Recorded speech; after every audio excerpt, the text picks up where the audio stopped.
Hello, welcome back to the channel. Um, Here we are, July 15th, 2024. Second installment of coaching special needs athletes. Last week, if you didn't see it, you need to go see it first. And shame on you. You need to go back and see what we look at on the intake standpoint. Now we look at how we coach those three levels of athletes, regardless of the sport.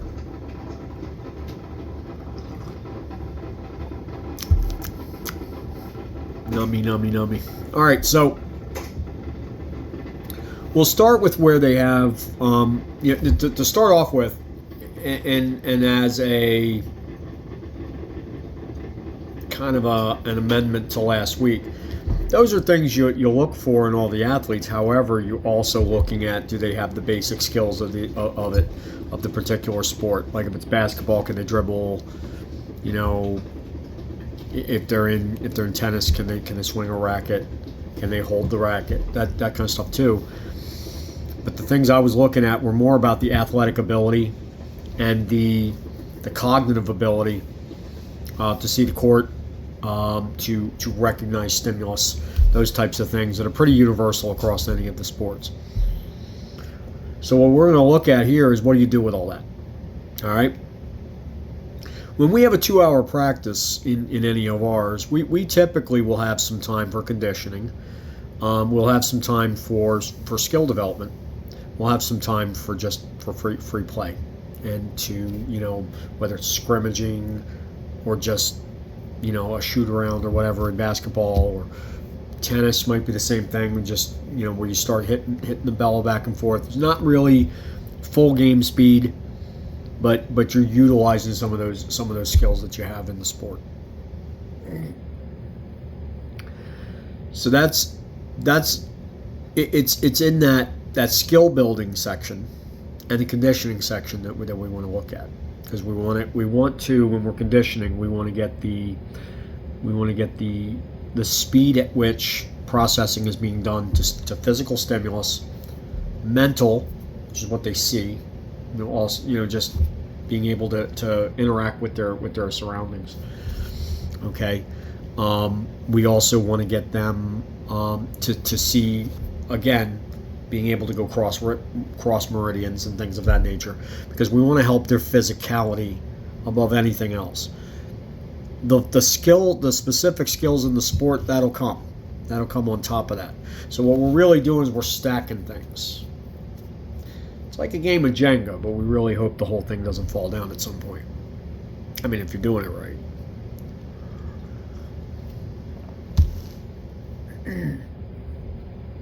So we'll start with, if we look at the three cognitive abilities, again, you got the highly cognitive, they've got little blind spots, but for the most part, they can see, the world is their oyster. They can see everything. They can interact with the world. Like I said, just little blind spots here and there, certain things that bother them, certain triggers, but really fairly well put together. They're almost neurotypical, but they're absolutely not neurotypical. Your moderate cognitives are people who have emerging skills, and those emerging skills, they can't interact as far out into their environment as the highly cognitive. But they also have a little harder time with expression, maybe a little harder time with the inbound communication. So they're just in that medium place where they need some help, but their skills are emerging. They're coming. They just need a little bit more drilling, and they need a little bit more, a little bit of hand over hand and a little bit of physical manipulation, but mostly verbal. Mostly verbal. Your low cognitives are going to be both verbal and physical prompting. Okay? Where your moderates are mostly verbal, not a lot of physical prompting. So your lower level cognitives, sometimes they can't even talk. They're having a hard time understanding things. They'll understand things in a very, very, for lack of a better term, it's almost like when they're receiving, it's in strobe. everything's a little jumbled. They're having a little hard time on the intake, and they certainly can't express themselves properly on the outtake. They don't have the musculature to have the self-control that some of the moderates and the highly cognitives do. And those are issues. So you want to build those things. So the one that you're going to have the most intervention with, obviously, is going to be the lower level cognitives. So to a great degree, what you're doing is when you find out where the meridians are, and you see each kid, then you want to basically have a book on each athlete, where you're trying to get their field of acuity widened up and down. You want to make sure that they perceive the world a little bit better. So you want to work on their ability to process information, but also process physical prompt. Okay? And then over time, what you're going to do, so you're going to use physical and verbal together. And you're going to repeat often. It is extremely annoying to a neurotypical to be coached this way. So we typically frown upon it. So what you do is you're using a lot of repetition, because at the lower level, and this is not meant in a pejorative way, but their brains are a little closer to that of some of the higher level in the animal kingdom. Canines, felines,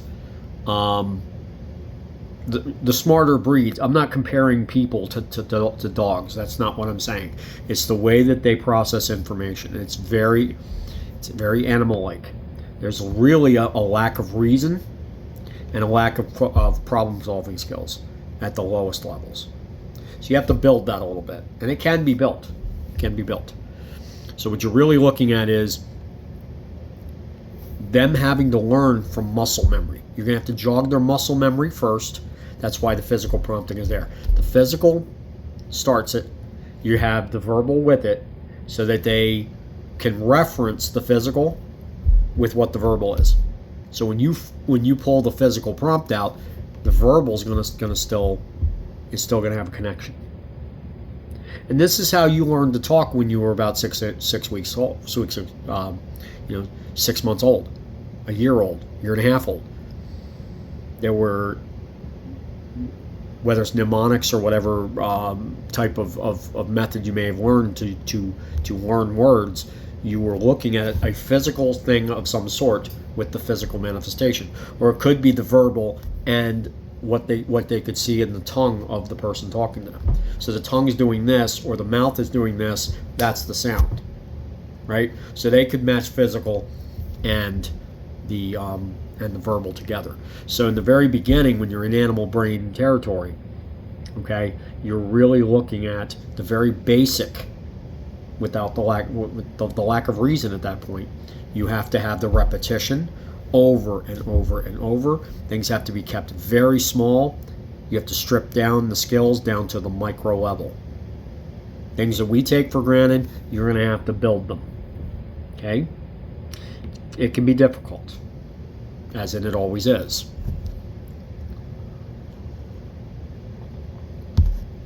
When they get to the point where you can fade a prompt, you can fade you can fade the physical and only have the verbal. They're starting to learn how to depend on auditory stimulus. That is a good thing, because then that takes the training wheels off generally over time as well. Not just each time you use the training wheels, that gets rid of the training wheels. They generally will not need it. So you go 3 months, 6 months, 9 months into an intervention like this, and you'll see that they need less physical prompting in general, which is interesting. So they do learn. They learn slower, but they learn from a base of physical repetition and verbal repetition together. It's a mashup. It's very important. And then you fade one, you got the other. And that's how they can continue. That's how at that point they can then reference and understand the verbal. If you just talk at them, they're just going to stare at you. It's going to get ugly. It's going to get real ugly.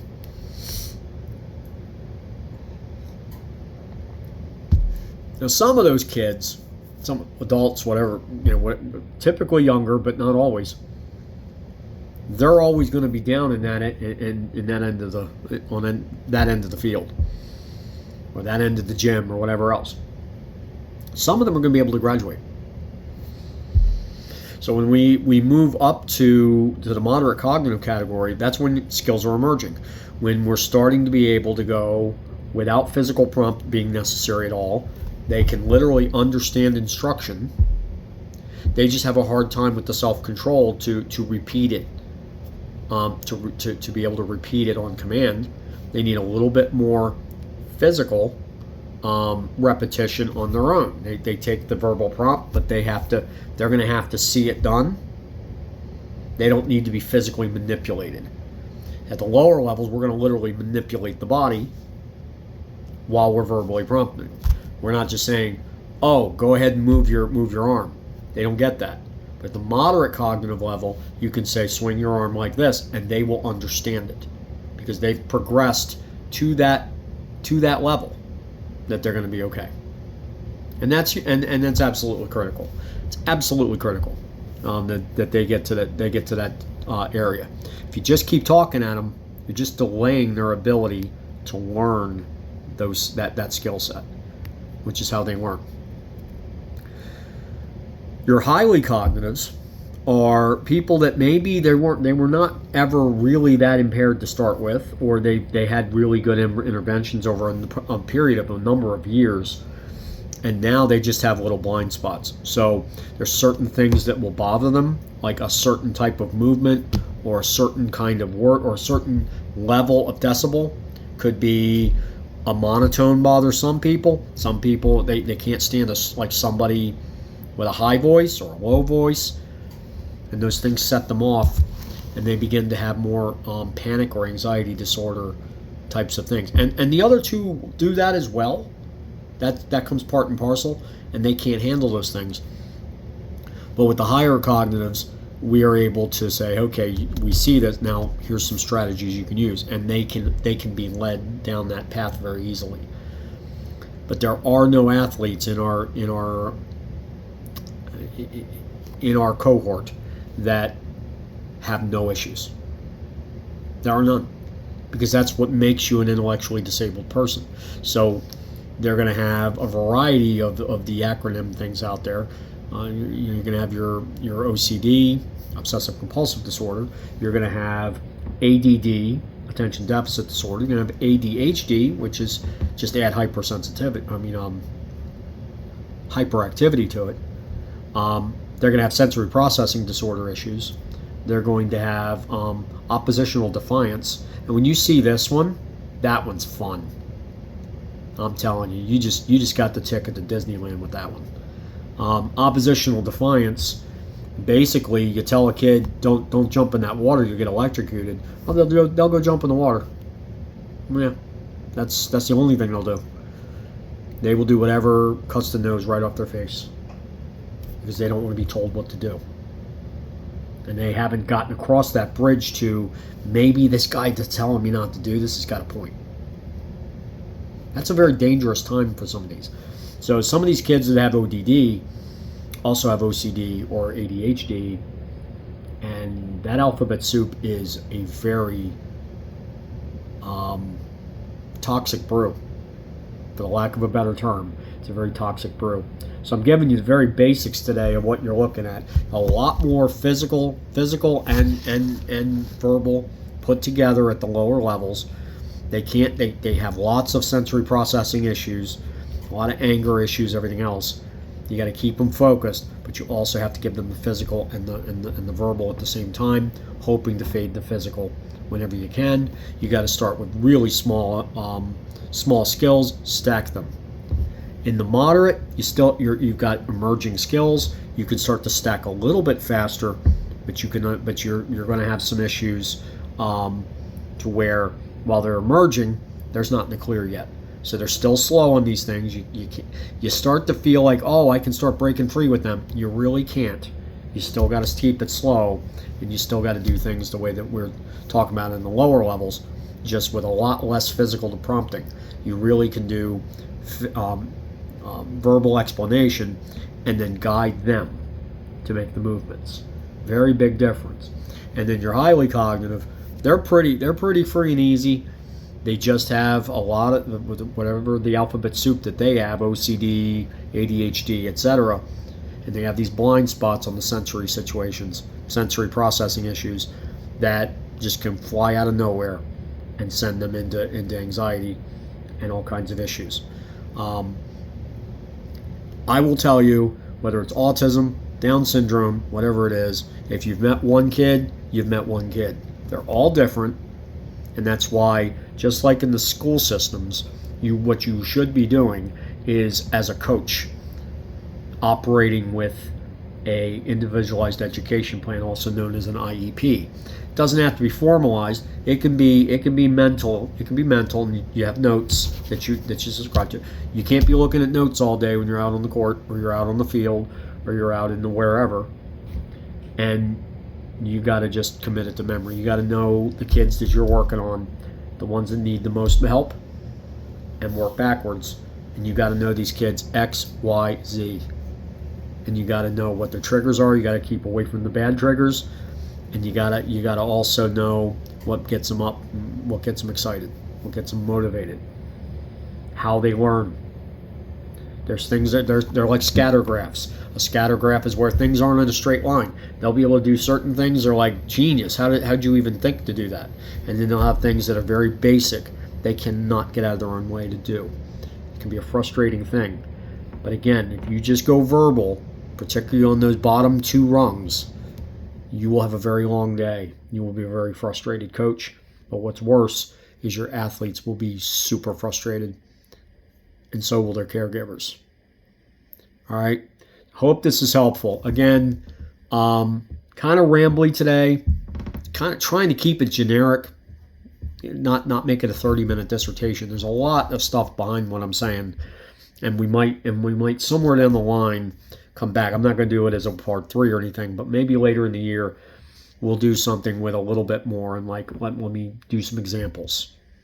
So if I start to coach some basketball, or if I coach some bowling or whatever on the video, I might go into, well, here's how I'd coach it for this type of kid, this type of kid, this type of kid. And you'll see a vastly different regimen, regardless of what the sport is. So when we're looking for coaches, we're not just looking for coaches that have experience in that particular sport. We just want people who understand how to reach these kids. And if they can get that, they can be great. If they're great coaches outside and then they come in here and they can't get across that bridge, that goes splat. It's a technical term. Trust me on that. Splat. Look it up. Just to help you out, it's not an acronym or anything. It's just splat. Like that. You can use it free of charge. I mean, you got to get something for coming in here. I mean, the enjoyment of such riveting content would be good, but it may not quite be enough. So you can use that free of charge for whatever that gets you.